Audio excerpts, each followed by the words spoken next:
नमस्कार. Ashish Dattu YouTube channel मराठीमध्ये आपल्या मनापासून स्वागत आहे. आज आपण अशाच एका नवीन माहितीपर व्हिडिओला घेऊन मी तुमच्यासमोर व्हिडिओ बनवत आहे. चॅनलला नवीन आला असेल तर चॅनल लाईक करा, सबस्क्राईब करा, बेल आयकॉनवरती क्लिक करा, जेणेकरून असेच नवीन नवीन व्हिडिओ तुम्हाला आपल्या यूट्यूब चॅनलवरती पाहायला मिळेल.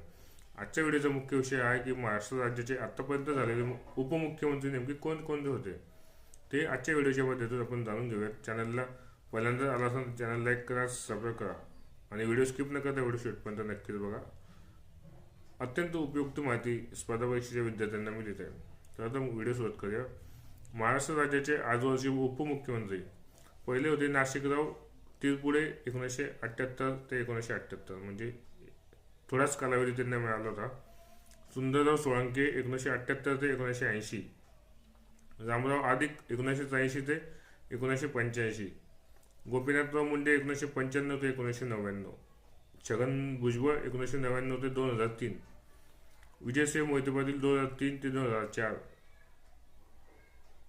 आर पाटील 2004 ते 2008, छगन भुजबळ दुसऱ्यांदा 2008 ते 2010, अजितदादा पवार 2010 ते 2012, अजितदादा पवार 2012 ते 2014, अजितदादा पवार 2019 ते 19. थोडाच कालावधी त्यांना मिळाला होता त्यावेळेस.